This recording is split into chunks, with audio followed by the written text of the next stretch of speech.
And we're joined right now by Rick Reagan to take a more in-depth look at how stocks did last year and what it looks like this year. Oh, great to have you in studio, Rick. Good to see you. Thanks so much for being here. So good to have you. You know, I was thinking, I don't think I've been in studio with you two since before COVID. Here we go. This is long overdue. It's great to be back. Good time. Okay, let's start with last year. Yes. Really good one for stocks. Yeah, very good. And you say we never bring you in to talk about good news. I was so happy to have that, and you're right. Yeah. It was about a perfect scenario for stocks right there. I mean, what you had is you had an economy that was actually stronger than we thought it was going to be. So we had pretty good economic growth on things, and then we had artificial intelligence. And I think for the technology stocks in particular, that was really important for the market, both last year and the year before. So that was a good boost.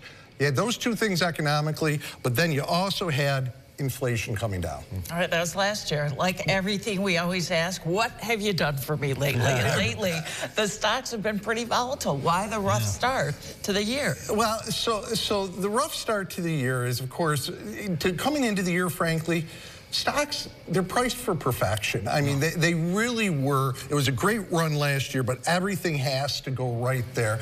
And what's caused us the problem, you know, I said inflation come down helped us. Inflation the last couple months, actually up until today, had not looked good. So there's concerns that if inflation was going to go up, all bets are off, and that would mean that the Federal Reserve, rather than lowering rates, gosh forbid, they actually have to raise rates because of inflation. So what we're seeing in the past month of the kind of volatility is concerns about rates. And that is what, incidentally, it's going to be the key to the market. So we got to do a follow-up question. Why are interest rates so important to the stock market? Well, when you're talking about the market, I mean, there's the obvious stuff out there that, you know, if we can get a mortgage that is a lot cheaper, makes housing more affordable, auto loans, all that. So it's good for the economy. But when it comes to the stocks, it's really interesting to look at history.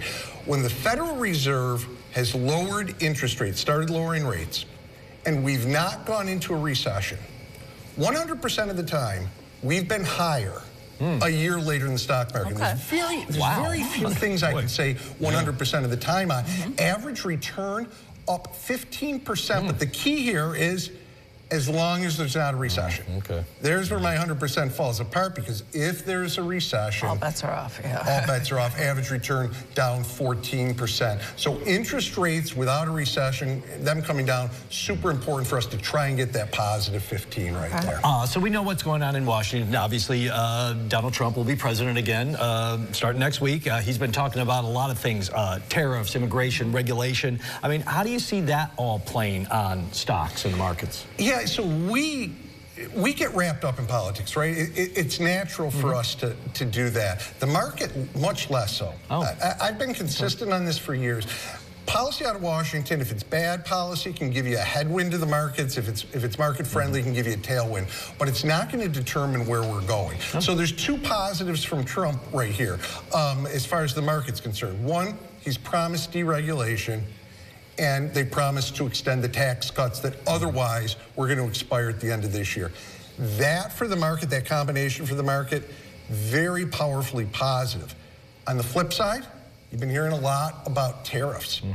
And if you did see 20% across the board tariffs, that'd be a big headwind for the market. So the market is continuing to look, okay, what are they going to do with tariffs? But right now, at least so far, the market at least is telling us that they think tariffs are going to be less of a big deal, that the positives of the deregulation, the tax cuts are going to outweigh that. We'll see, but that's where the market is betting right now. All right, so that's Washington. Let's move on. You know, higher interest rates and inflation can cause the stock market to sell off. What could cause it to go higher? Well, and there are positives out there right now. So, you know, when you look at things, you know, our economy, it's continuing to grow. By far, by the way, better than any other developed country out there. So economic growth is normally good for the markets, and we think it's going to continue because productivity here in the United States, again, unlike other developed markets, it's actually been increasing. So from an economic standpoint, that has been really, really powerful.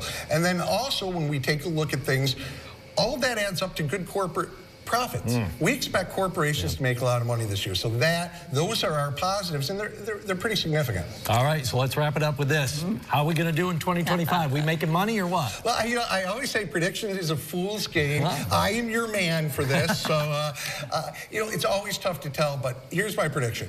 We will see a 10% correction at some point this year. Okay. We're far overdue. With that said, those positives outweigh the negatives. I think we finished the year 7 to 10% higher, but don't expect it to be like last year. That was pretty much straight up. And stay the course. Stay the course.